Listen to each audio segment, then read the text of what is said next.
Yes, Friday we did the Alter Rebbe Shulchan Aruch, and the truth is it's very similar to the Mishnah Brura. There aren't really much differences. It's pretty much the same. The Mishnah Brura adds a few little points in his Bir Halacha, um, a few little details which you might say are obvious. Also, they're not necessarily adding that much to what we would have understood. But one point that he makes is that we talk about a case where something has the size of an olive, a certain bread. You have this bread that is chavitza, which means that it's mixed with other breads. And there's two options. The chavitza itself is where it's pieces of the bread that are mixed with other breads and they're combined together with some type of liquid.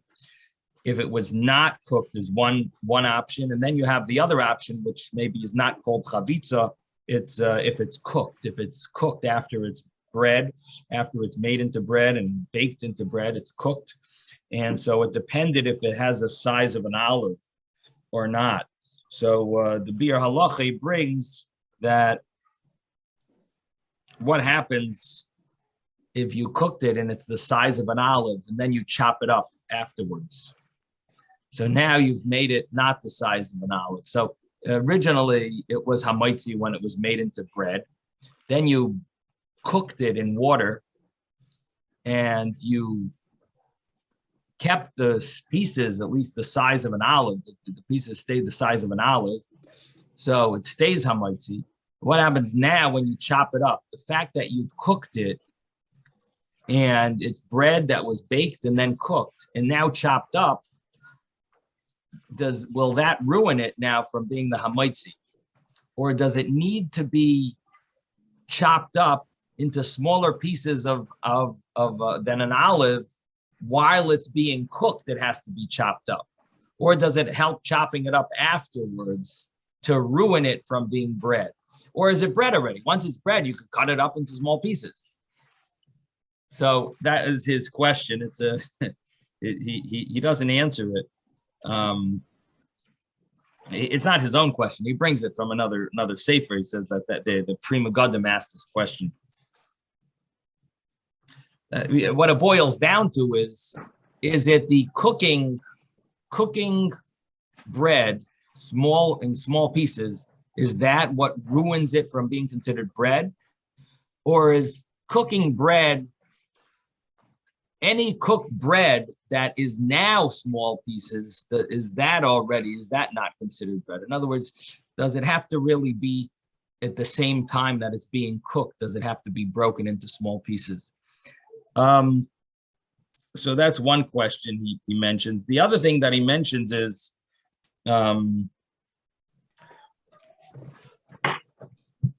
that if the pieces are smaller than an olive, again, the bread that was baked and then cut and then it was cooked and it ended up either breaking into pieces that are smaller than an olive, or you cut it up and then baked it into pieces smaller than an olive. So the Bir Halacha now says that what happens if one of the pieces or a few of the pieces are bigger than the size of an olive, and there are smaller pieces that are less than the size of an olive. So you have both. You have you might have a few pieces that didn't get cut up so finely. So what bracha do you recite? So the simple answer is that if you only eat the small pieces, then you don't have to recite a hamaitzi. I mean, I guess it's pretty simple. In other words, we don't look at the small pieces and say, well, some of the pieces are still big, and therefore the bracha should be hamaitzi because some pieces are hamaitzi here, and everything should be considered bread because some of it is bread, and maybe that appearance of the bread of the larger pieces, or that that legal term of bread for the larger pieces should have an effect maybe even on the smaller pieces. You might come up with such a thought. And so he mentions, no, if you're only eating the small pieces, you would recite a Bari Mina Mezainas. You don't have to do the full benching. You don't have to say Hamaitzi, and that is his conclusion. He also deals with when you have bread that's soaked in the water. So we mentioned that if the water turns white, so that would mean that it got ruined. The legal term bread it's no longer considered bread. It lost the appearance of bread, and therefore it would be Bari Mina Mezainos. What happens if you had bread that's dipped into wine? So if you have smaller pieces than the size of an olive, again, the same thing, we're dealing with small pieces, less than the size of an olive. If you dip them in water, we said it depends if the water became white. And now if you dipped it in wine, so it mentions if it's red wine, interestingly enough, the Shulchan Aruch uses the term if it was dipped in red wine, you would recite a Bari Mina Mezainos. This is the Mishnah Berurah tries to discuss what happens if it was white wine. So he says specifically red wine, because when it's dipped in red wine, it loses its appearance of bread.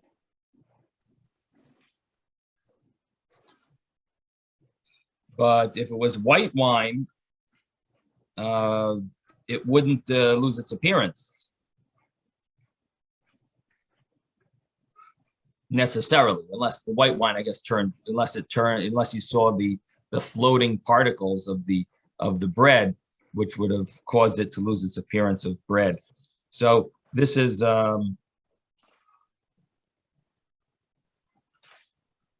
least with the way the Mishnah Berurah brings it.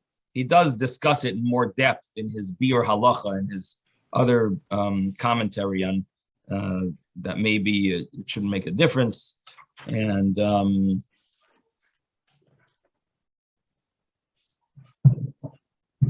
that there is reason to say that maybe it shouldn't make a difference. It should not make a difference if it's white or red. And anyway, so not so advisable to use this to do the white wine. You get yourself into a question. Yes, Susan. It's still Borei Pri Agafen. Wine is wine. Whether we're not dealing with the bracha on the wine, we're dealing with the bracha on the challah. That's what we're dealing with. So the wine does not change the bracha on the bread, even though there's more of it, maybe, and the bread is no longer. We're not dealing with the wine. Bread. All we're looking at is the bread aspect, and we're questioning the bread loses its appearance of bread. So what is the blessing then? So if it lost its appearance of bread, the blessing is Bari Mina Mezainos. Mezainos, all right. And if it didn't lose its appearance of bread, it would be Hamaitzi, like regular bread. So that's what we're dealing with, a lot of these issues that... Thank you. We're dealing with the question of when is bread bread? When do you consider bread bread? How much change in the bread will ruin it from being considered bread? And the Gemara is going to continue with new cases. So we're going to now start the next Gemara. I know some of you getting a little antsy, want to start moving a little further.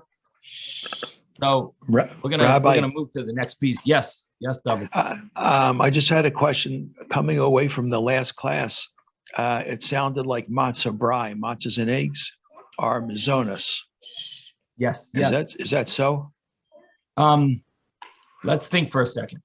The matzah brai, if the pieces are broken up into smaller than a kazayas. So if they were the size of an olive, then it would for sure be hamaitzi. The size of an olive for matzah is like a half a shumura matzah. Right. So that's very rare for matzah brai. Right. So so the assumption, the norm is that they're smaller than the size of an olive. So smaller than the size of an olive. And it's fried, so seemingly it should be mezainis. However, there is a problem. One problem is that frying could be considered like baking according to one view.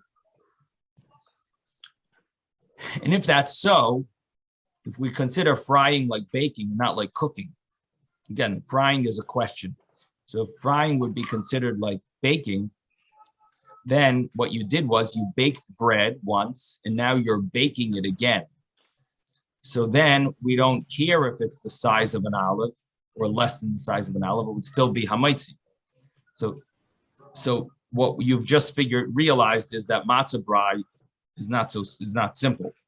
It might be hamaitzi because if frying is considered like baking. So if it's considered like cooking, so then we would follow the view. If it was definitely considered like cooking, then we would follow the view that matzah brai would be mezainis, because cooked bread smaller than the size of an olive is automatically mezainis. Now,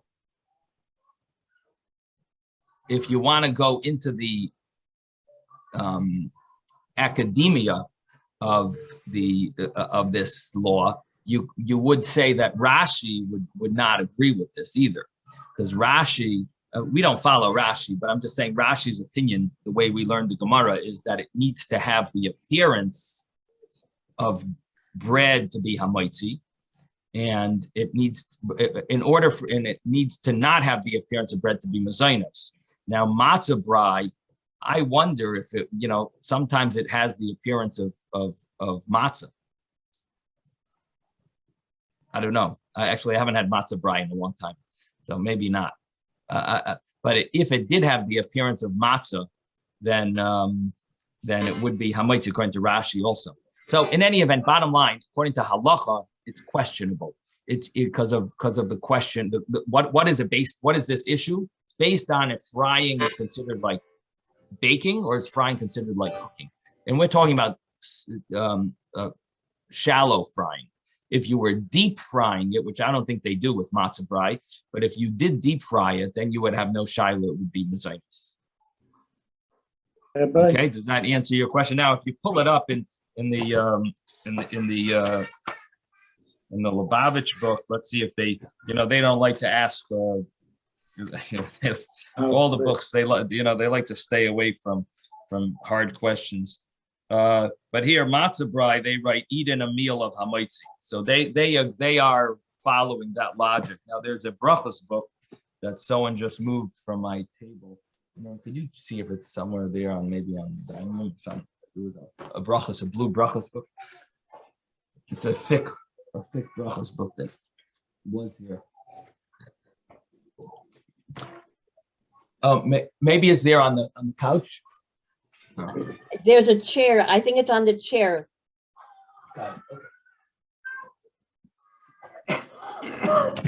Okay, I got it over here. So yeah, if you look in this book, let's see what they do with matzah brai.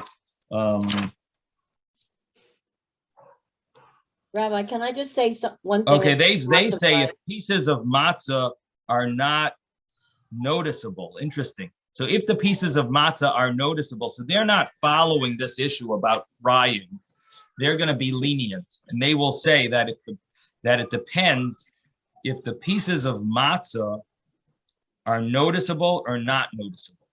Now this is a question. Why would that be? It shouldn't matter if it's noticeable or not, because we're dealing with something that's cooked. If it's but that's cooked, what I was going to ask, Rabbi. one second. If It it's depends. cooked, Yeah. then it doesn't matter if it's noticeable. If they're small, it should matter if they're the size of an olive or not. Doesn't it matter if the eggs are the majority or the matzah is the majority? I don't think that would matter, because we said that when you Then you have don't see anything the matzah. If the egg anything is the made from the majority. 5 grains. This is a good question. I have to look into this. Why matzah brai did they mention this? Let's see if they have something on. That is a good question. Matzah brai.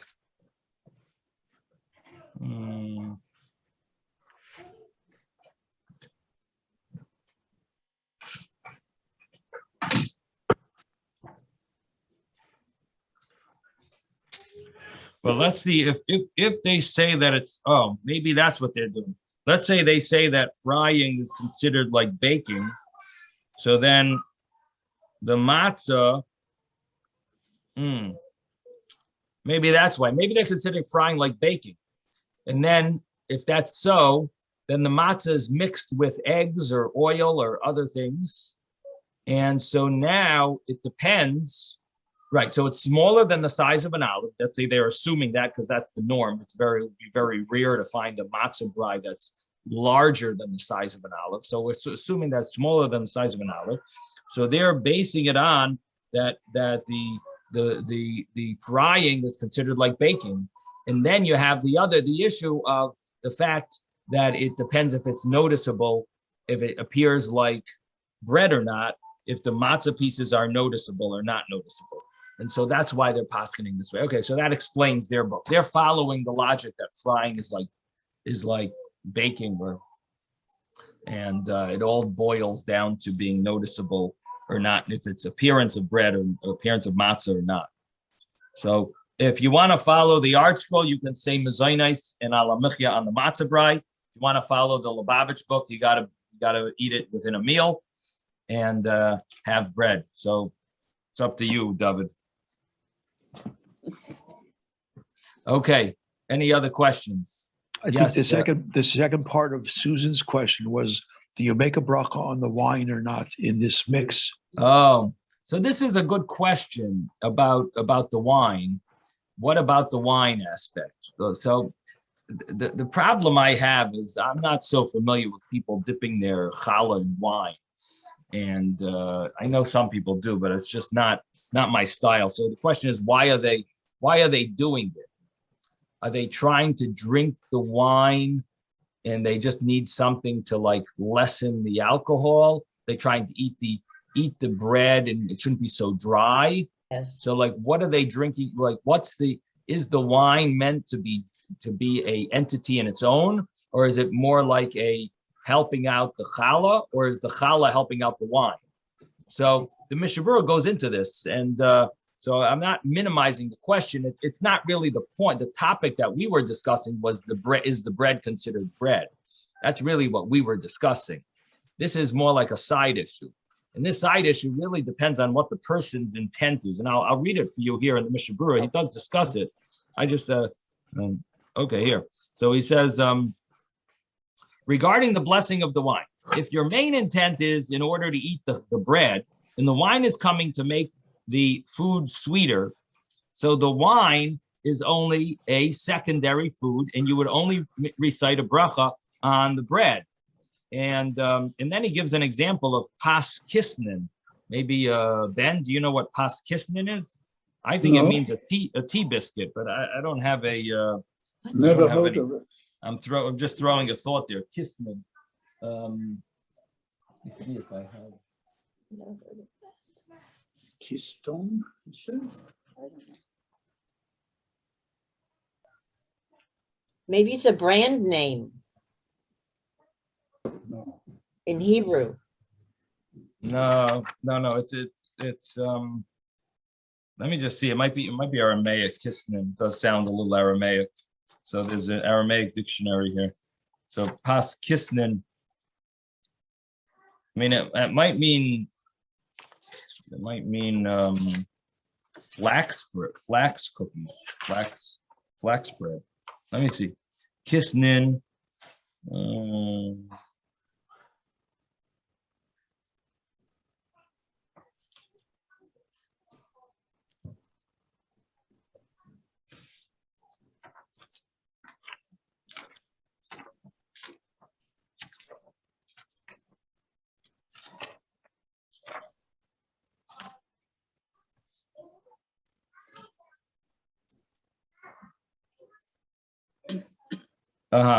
Bread offered as dessert. Pas haba b'kisnin. Okay, that's where I'm remembering it from. Bread offered as dessert, but maybe that's what it means. See, there's a term in the Gemara that we're going to learn. Pas haba b'kisnin.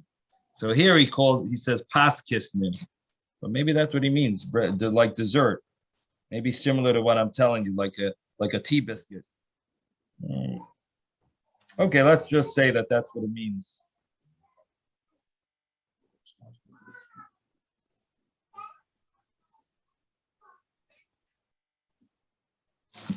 So would that be like coffee cake? Like a sort of coffee cake? Because it has yeast in again, it? it has what? Yeast? Yeah, it's yeast in it and it's sweetened, but it's, kind of. I'm not sure. Again, it's not a common word here that we are used to. So anyway, this was the Mishnah Berurah passed away in 1933. So I don't know if anyone here was alive at that time when they would eat this pas kisnin, but I don't think we have anyone that old. I might know somebody. I have to ask her. And she lives in Does she speak Colorado. Hebrew? Does she speak Yes. Hebrew? Yes. Oh, okay. So I have to ask So her, but pas it's too early to kisnin. call. So anyway, so he says that if a person who dips their pas kisnin in the wine or in like vodka or schnapps, the same law would apply. And for sure, someone who dips pieces that have the size of an olive, or a person who puts bread into white wine that recites a hamaitzi, would recite a hamaitzi even on pieces that are smaller than the size of an olive. For sure, the wine becomes secondary to the bread. So again, we're talking about a lot of cases where your main purpose is the bread. The wine is just making the bread a little more sweet. And because of that, it becomes secondary. But if your intent is to drink the wine and you want to eat and drink at the same time, then it would be smart, it would be proper to recite the bracha on a little of the wine on its own, and then recite the bracha on the bread. And if you only want the wine, and the bread is only coming to make the wine to sweeten the wine, I don't know how that works. So the bread becomes secondary to the wine, and all you would recite is the bracha on the wine. Then he talks about drinking coffee, and you would put this pas kisnin in the coffee. That's why I was thinking of like tea biscuits. Some people, maybe they stick their tea biscuit in the coffee. I don't know. But so people who drink coffee and they stick their pas kisnin, whatever we'll call it, some type of dessert in this coffee. So there, he definitely has in mind both. At least that's the way it's. It would seem that the proper thing would be to recite the bracha on the mezainis, on the pas kisnin, and then, I'm sorry, before you recite the bracha on the mezainis, you should recite the bracha shahakal on the coffee and drink a little. And then he says, but it's better if you would first recite the bracha on the mezainis alone without dipping, and afterwards recite the bracha on a little sugar, shahakal, and have in mind the coffee. Yeah. So that would be the best. Have the coffee, have the cookie or the cracker or whatever it is, some type of a tea biscuit, I think, and then have some sugar. So the tea biscuit, mezainis, the sugar, shahakol, and have in mind when you have the bracha on the sugar, you'd have the coffee. So again, this is talking about people who do a lot of dipping. Now we say in the Haggadah that on this night, on all other nights, we don't dip at all. On this night, we dip twice, right? So I don't dip at all year round, because in the Haggadah it says, on all other nights, we don't dip even once. So it seems like, if you want to be honest in the Haggadah, you're not really supposed to be dipping all year round. I'm just joking. You can dip if you want, but I'm not used to dipping my tea biscuits in coffee or cake into my wine or bread into wine. So I'm not so familiar with these, but that would be, it would depend on what you're doing it for, what your purpose is, and so on. Yes, Ben. There's a cookie that I call fingers. What do you call it? Fingers. They are long cookies, Lady fingers? flat long cookies, and those people usually use to dip in the coffee. Oh, really? Because Lady they fingers? are long. your fingers don't dip into the coffee. Now I understand why they made the lady fingers. Interesting. Lady fingers, that's what it is, fingers. Yeah. All right. Now we'll understand. Maybe that's kissing. That's what I'm saying. That's it. That's probably it. It's like we figured it out. I knew you would figure it out, Ben. I'm not sure. I'm just guessing. That's it. That's great. That's great. Yes, Susan. I make Mandelbrot, Yeah. which is a sweet bread. Yeah. Okay, so I think maybe that's what, I Okay. don't know. Maybe. Good guess. Good guess. Okay. So Ben thinks it's a lady fingers, and Susan but thinks Ben it's is more, I Mandelbrot. think Ben has got the right idea. Very good. Okay. Anyway, very good. So now we're going to go a little further in the Gemara. And the Gemara now, we're on 37b. 37b. Where Please. Tractate. Okay. Tractate is about 10 lines up from the bottom of the page. 37b. Tractate chayavin b'chala. Tractate is obligated in chala. Now, I have to tell you, there's two ways of reading this because there's a way the Vilna Gaon changes the wording. One way of reading it is the way our Gemara has it. Tractate is chayav in chala. V'chiyasa Ravin Amar Rabbi Yochanan Tractate putur min chala. And then Ravin came and said in the name of Rabbi Yochanan that Tractate is exempt from chala. So it's an argument. If Tractate, and we'll soon see, Tractate is a, the Gemara will say what is Tractate. So we'll soon see in a minute what Tractate is, but it's some type of a bread or semi-bread that is either chayv and chala or exempt from chala. According to this way of reading the Gemara, it's an argument. Now, there's another way to read the Gemara, the way the Vilna Gaon reads it. Tractate, the way he reads it is as follows. Ki asa Ravin Amar Rabbi Yochanan Tractate chayavin b'chala. When Ravin came, he said the name of Rabbi Yochanan, Tractate is chayav in chala. So according to him, there's no argument. Everyone agrees that Tractate is chayav in chala.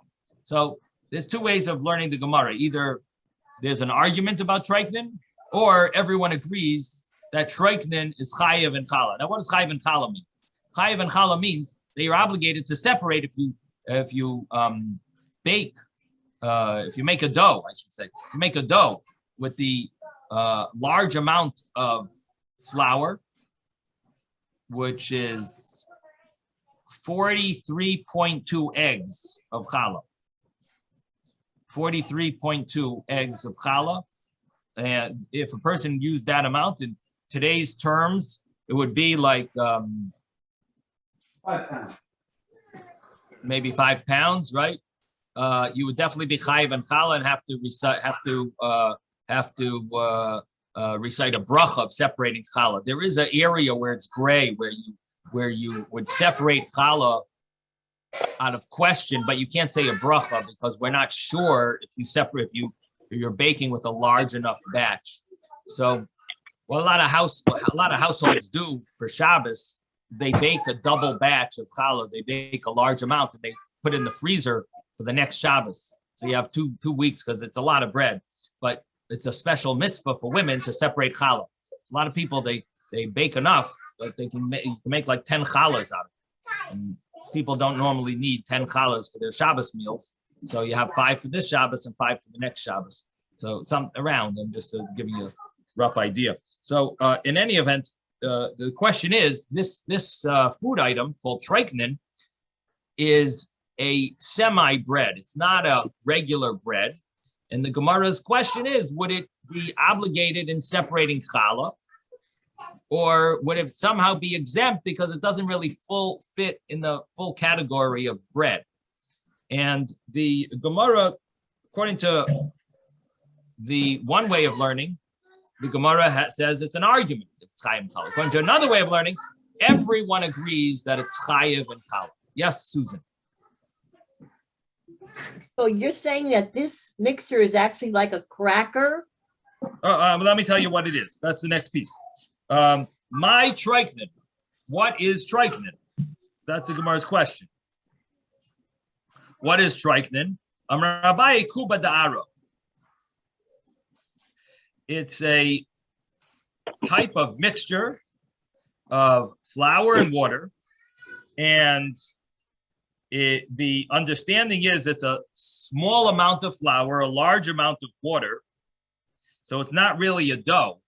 It doesn't turn into a dough, and it's baked in the bottom of the oven. And according to some, it means it's baked in the ground, right near the oven.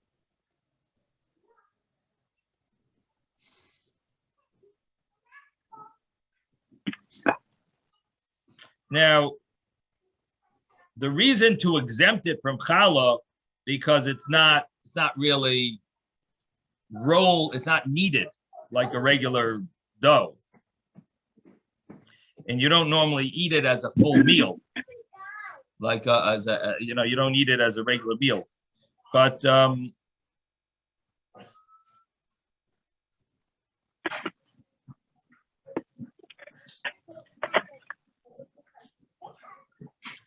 But in any event, the common understanding is that it is chayev. It is going to be obligated in challah, either because there's an argument, or because according to one view, that's the only view here, is that it's chayev in challah. It's going to be obligated in challah, and you have to separate it and give it to the kohen. Nowadays, of course, we don't give the challah to the kohen. We burn it because we don't have clarity on who's a real kohen, and they would need to eat it in holiness, and they don't have the holiness. So therefore, we don't give them the challah because they wouldn't be able to eat it anyway. And instead, we burn the challah. Some people ruin the challah and put some type of chemical on it, like Mr. Clean or ammonia or something. Other people burn the challah, and you throw it out basically after it's inedible. Yes, Susan. Well, okay, they're talking about some type of Syrian. You're probably reading ahead. But no, it's right in the same. You said, what is Tarita? I didn't say I said troiknin. Oh my gosh. Okay, I'm sorry. I Okay. just was wondering if we have any Syrian Jews watching the class so that they could tell me what this stuff is. Right. Okay. Well, when we get to it. So so this is the law about troiknin. I don't know if we could compare it to anything. So in the meantime, we'll just move forward. Edith thinks it's a pancake. If it's just flour and water. Right. Well, let's see the next case. V'amar Abaye Trisa. Abaye says Trisa is petura b'nachal. Trisa is exempt from challah. I'd rather you get it from Trader Joe. I don't like dining. Okay, I won't get it. Go to Trader Joe. Okay, Mom, I'm going.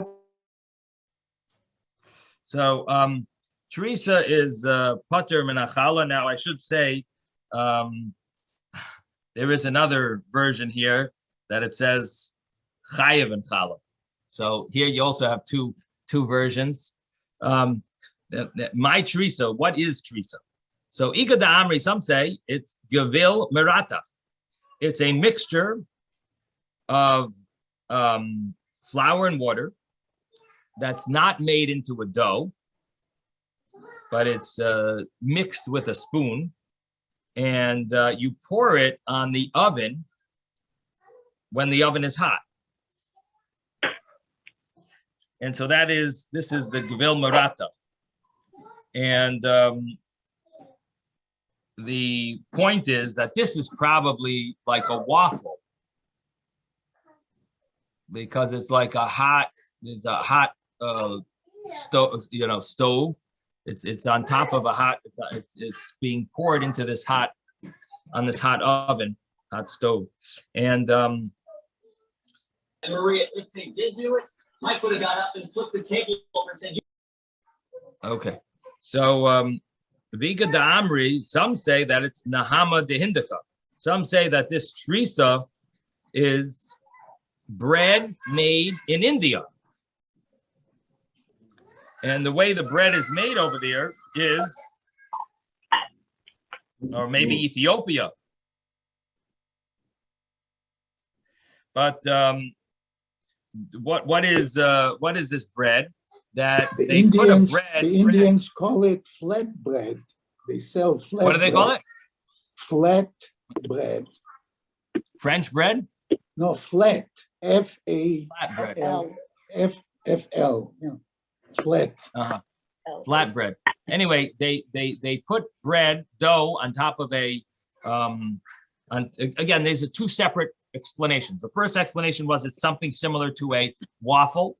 That was what Teresa is, according to Bill. The first understanding is Bill Maratach. Another understanding is it's Nahama de Hindika. It's bread. It's a different type, the whole different story. It's a dough that's actually on top of a spit, regular dough. Doesn't necessarily have to be a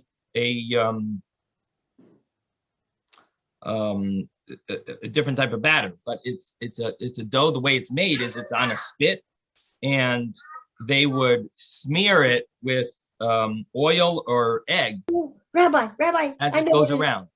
It's sourdough. But they're talking about sourdough.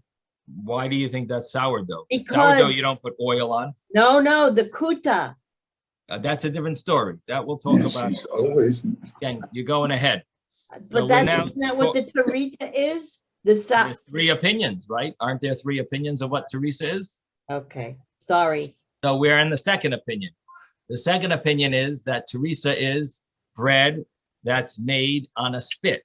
Now, if you think about in the Israeli restaurants, they have the shawarma on a spit, and it goes around and around, and there's a flame, and the shawarma just keeps going around. So just imagine that they stick there a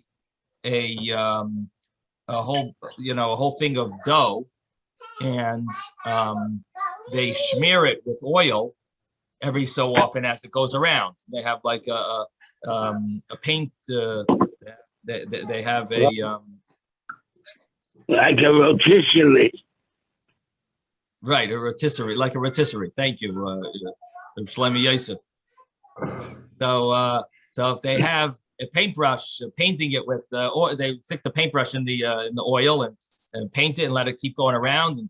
And I don't want to give anyone any ideas. It's full of cholesterol type of breads, but very fatty, full of fat and cholesterol. But it sounds like it might taste pretty good, actually. And this is the Teresa, according to the second view. It's this Nahama de Hindika. And then you have Igadami, and some say it's Lechem ha'asui l'kutach. It's bread made for this dip. Now, this is a very surprising type of dip. It's talked about a lot of times in the Gemara. Let me mute everyone. A lot of noise here. It's talked about a lot of times in the Gemara, this kutach. Kutach is a moldy, or it's an old type of, it's an old spoiled milk. And they would put like a moldy bread. I don't know. They would put old bread. They would put bread in this spoiled milk, and this was considered a very good dip. Now, the only thing I could think of is a lot of people like it, especially in Europe, they eat this moldy cheese. Cheese with some type of mold growing on it, and they supposedly it's a delicacy. Like you spend 3 times or 5 times the price of cheese, and you get a cheese that has mold growing on it. It's like really. I mean, I'm sure it's very bad for you also, but it's a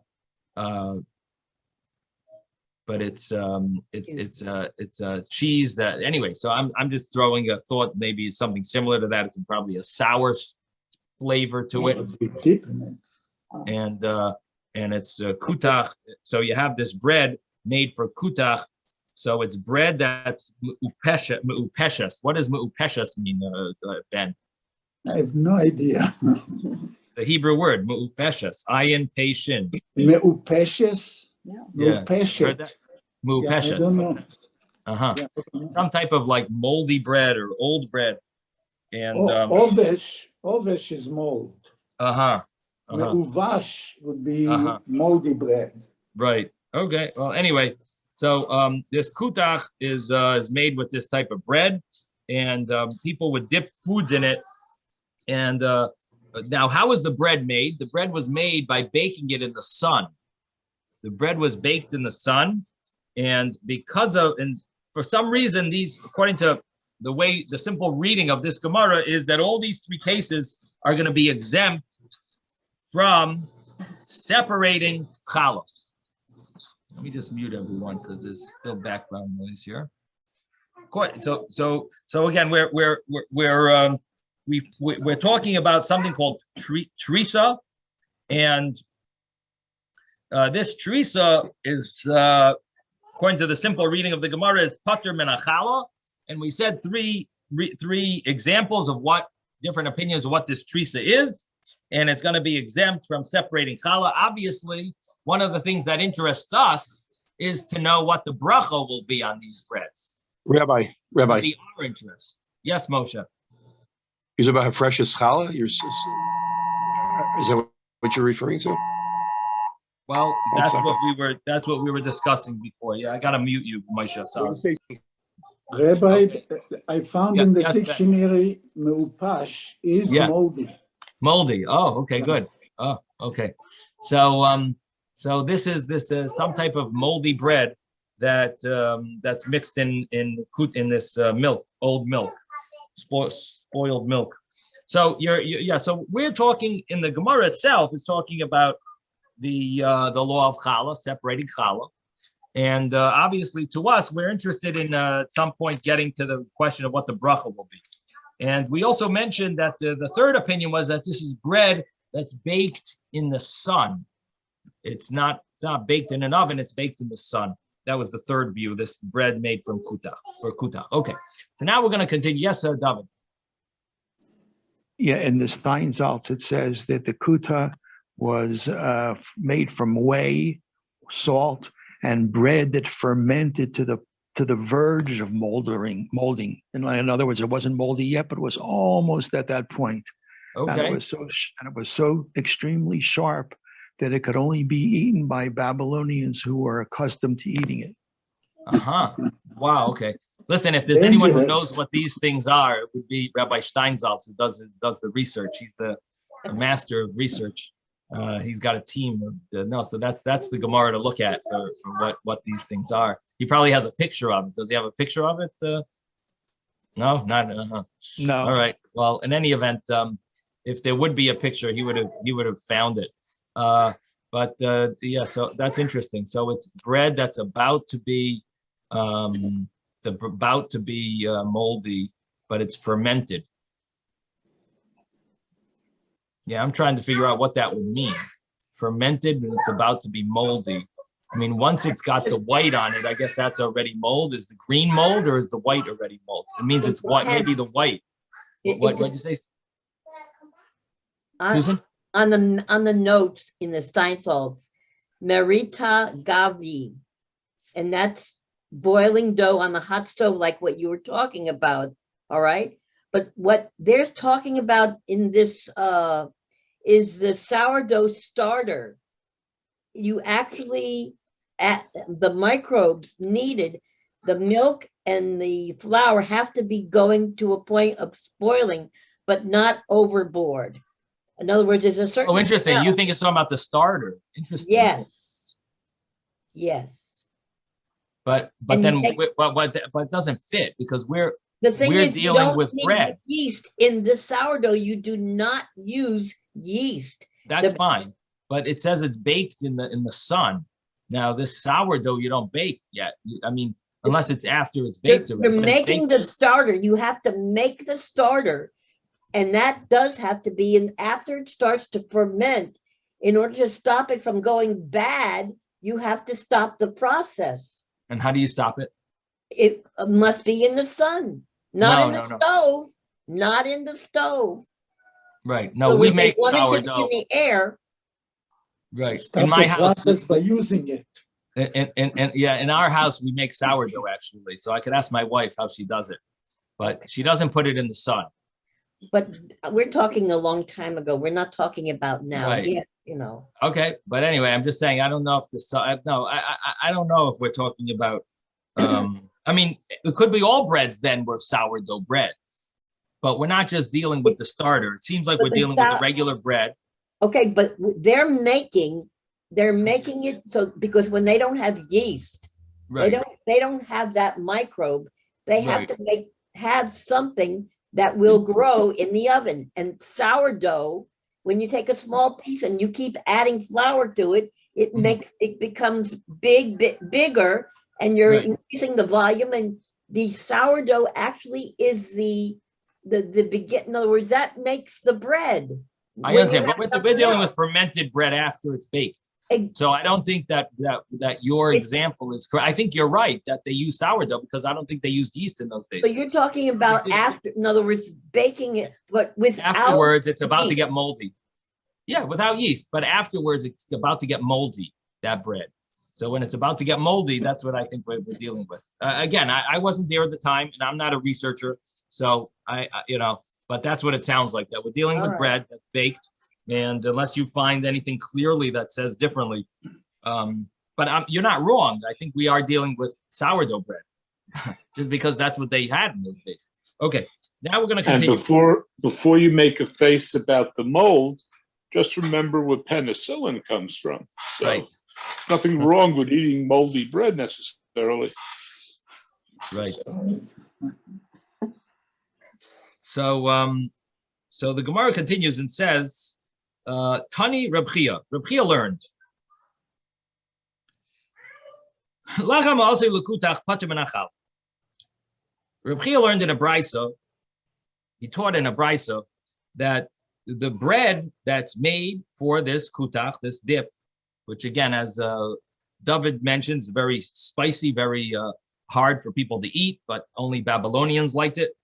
And it is this bread mixed with this spoiled milk. So it's pater from, it's exempt. The bread that's made for it is exempt from separating challah. But then we asked the question that didn't we learn in a brisa that it says it's obligated in challah. So the Gemara answers, Hasam over there, where it says it's obligated in challah, to the Tani Taima, it's like it explains the reason. Rabbi Yehuda says that Maiseha, it's the way it's made, Maichichen Aleha, it proves on it if it's obligated in separating challah or not.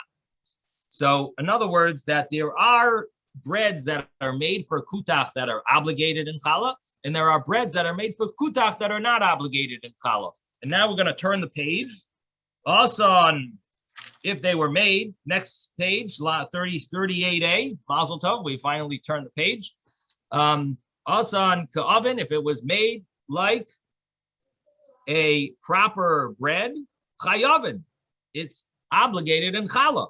Tilimudin, if it's just made like a beam. In other words, you weren't careful on how you formed it. You didn't care about how it looked. So so obviously your goal is that you're not planning on eating it like bread, because you're not caring about how it appears. You're going to be sticking it into the kutach. So there, it's going to be peturim. It's going to be exempt from challah. So again, you bake this bread is similar to kutach because you baked it in the sun, and because you baked it in the sun, it's similar. It's assumingly either for kutach or similar to kutach, and you would think that maybe you're exempt from challah. And the brisa that says chayiv and challah is telling you that if you made it in a way that looks like bread, in other words, you are careful on the appearance, obviously you're planning on actually eating it like bread, and therefore it's going to be chayiv and challah. That's what the brisa is mentioning. That's chayiv and challah is because you're forming it. If again, you don't care how it looks. It's almost like if you're baking a cake and you throw in all the ingredients, you don't care how it looks in the time when it's being, when you're throwing in the ingredients. Like the flour should be neat, and the oil should be neat, and here is the eggs are neat. You don't do that because it's going to be baked. You totally, that's not important for it to be neat. You're going to be mixing it in a minute. So the same thing here. If you're making bread for kutach, If it's going to be mixed in this spoiled milk, do you really care how the bread looks, how it's shaped? Totally insignificant, totally a waste of time to care how it's shaped. You're going to be cutting it up and putting it into this moldy, this old sour milk. And so you totally don't care how it looks. If you're caring how it looks, obviously you are considering it real bread and you're going to be eating it regular bread, even though you baked it in the sun, according to this way of understanding the Gemara. So you are going to be obligated in challah. But if you didn't care about the way it looked, then you would be exempt from challah. Now, the Gemara now goes back to the earlier case of kuba diara. What was kuba diara? That was the word was called troiknin. Troiknin. This was this mixture that we said was a very loose batter, and it was called kuba diara. And we said you baked it on either the bottom of the oven. In the bottom of the oven, it had like a hollow area, an area where it was carved out, like, and you could bake something there. I guess the oven would be hot, and it would, of course, cook everything on top of it. But it also ended up cooking to the side of it in this area which called kuba diara, and would end up cooking in this hole that's in this. It's like it was some hole at the bottom of this oven. So hi kuba diara my mavarchin ilave. So the question, of course, for us is, so what is the bracha on it?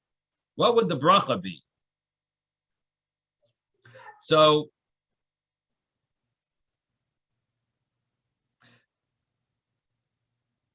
what did we say? Is it chayev and challah?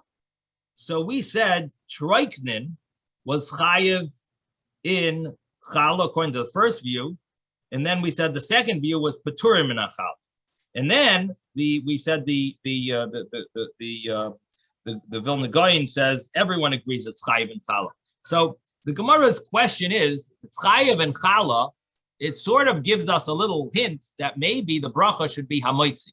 Something that's obligated in challah would seemingly have an impact on the fact that it's probably called bread, and the bracha should be hamoitzi. This is what we're dealing with. The fact that it's chayiv and challah makes us want to question what's the bracha. So Amar Lei, so Rav Yosef answered Abaye, and he said, Mi savras nahamahu. You think it's really called bread? Guvla bialmahu. It's a dough of flour and water. It's not called bread. And you would recite a bracha. So even though it's chayev and challah, it's not necessarily going to teach us regarding the law of a bracha. It might be chayev and challah, but you have to understand people don't eat this as a meal. So it's a guvla bialma. Guvla bialma. It's a dough. It's a mixture of flour and water, but it's not bread. So you would recite the mezainos. Now, Mar Zutra kabasu dasi ilave. Now, Mar Zutra, he said he decided to make a meal out of it. So he, contrary to what we just said, that people don't make a meal out of it, Mar Zutra did. He made a meal out of it. He was koivei suuda. He established a meal on this kuba diara, which we called troiknin. That was the term for troiknin. It's kuba diara, and he made a meal out of it. Ubarach ilave hamaitzi lachem in aretz, and he recited the bracha on it hamaitzi v'it shalish brachas. In the after bracha, he recited the grace after meal. So Amar Mar bar Rav Ashi v'adam yotzi bahen yedei chavasai b'Pesach. And so Mar bar Rav Ashi says, and guess what? You can even fulfill your mitzvah of eating matzah on Pesach with it. You bake this. Now it's interesting. The matzah that we have is a very thick dough, extremely thick. It's a very small amount of water and a very large amount of flour, and they have to knead it a lot to mix the water and the flour. They make it. I'm not sure why they make it that way, but they make it in a very, very thick dough. But here we're talking about a very thin dough, and you baked it. Obviously, it had to bake in a certain amount of time. We're not worried that it will rise, and it turns into turns into a matzah, and you could fulfill your obligation. Marbar Rav Ashi says, person could fulfill their obligation of matzah on Pesach. My timer, what would the reason be? How could you fulfill your obligation and on Pesach? And in addition to the fact that it doesn't seemingly be like a normal type of bread, like a matzah, but part of the issue that he's dealing with is the fact that it's not a normal thing that people make a meal out of. So can we really call it lechem? Can we really call it bread? So his answer is, my timer, what's the reason? He says, lechem oini karina bey. That because we need it, the matzah on Pesach is considered lechem oini, a poor man's bread, or poverty bread of poverty. So this could be considered a bread of poverty, because even though it's not the norm for people to eat, establish a meal on this type of bread, but this could be considered, at least regarding matzah, could be considered a poverty bread. So is it regular bread? Maybe, it's not the norm to establish a meal on it, but if a person, for Pesach, it's considered lechem oini, it would be considered this would fit into the category of this type of bread. Now, of course, there's a lot to discuss about this, and we're just, my time is basically up, but we're just giving, this is the simple meaning of the Gemara, and what we've concluded is that a person, if they establish a meal on this bread, you would recite, Mar Zutra did recite a hamoitzi and a grace after meal, and Mar Bar Rav Ashi says you would even fulfill the mitzvah on a Pesach of eating matzah. So we're going to be discussing this a little more, Mitzvah Hashem, tomorrow. Sei gesund, everyone. I know, Rebbe, my father used to tell me when he was in Samarkand that they had matzahs there like wagon wheels. They were huge, thick matzahs, actually soft in the middle. He goes, but those were the matzahs they made. They used to stick them into the oven, and that was matzah. So it was soft in the middle like a pita bread? He said it was actually almost soft in the middle, but they were big, thick. He kept describing them as wagon wheels, but I never looked into Samarkand matzahs. Now, what does a wagon wheel look like? What does that mean? I don't even get it. What are you picturing when you say a wagon wheel? And it's thick and it's round. Okay. So I'm first of all, the Sephardic people, I believe their matzah is different than our matzah. Right. Do we have any? And so maybe it's similar to Sephardic. I believe so. Interesting. Wow. Interesting. Right. So maybe the difference is why does it end up soft? Because it's more water than we use? I don't know. Maybe it's just kept in the oven so long that the center part. I don't know. I really don't know. Well, it's not chametz. I've seen matzahs that were kept in the oven too long. They're black. Yes, too long, but too little, maybe soft still in the center. Now, why that's not machmitzim afterwards? Right. Because maybe it's because it's considered baked already. I don't know. I have a feeling. I have a feeling that it probably has to do with the amount of water in it. See, our matzahs are so hard. The dough is such a hard dough. I've worked in a matzah bakery. I mean, I've been in a matzah bakery. I used to volunteer. And maybe worked there once or twice. Yeah, exactly. I worked there once or twice. But the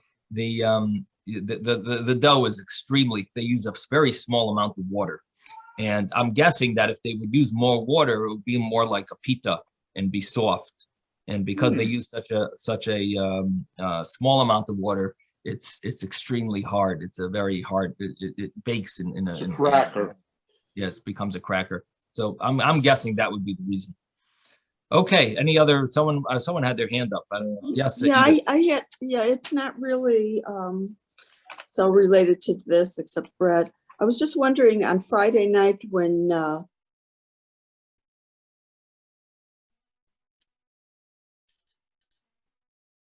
you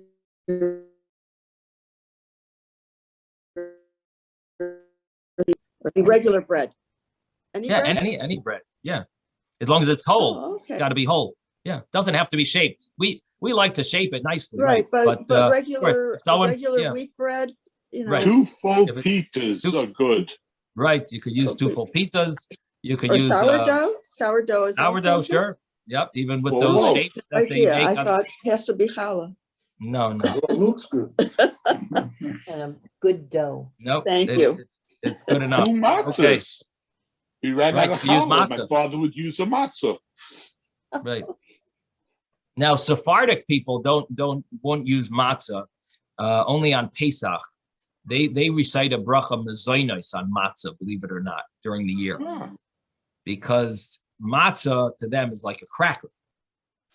And on Pesach, because there's nothing else to eat, it becomes a staple food like a bread. So it becomes hamaitzi.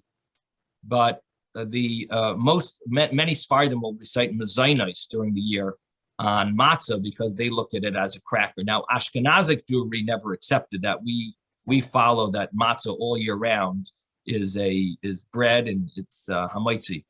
But there is the Sephardic Jews, a lot of them at least will follow this other way, and only on Pesach it becomes hamaitzi.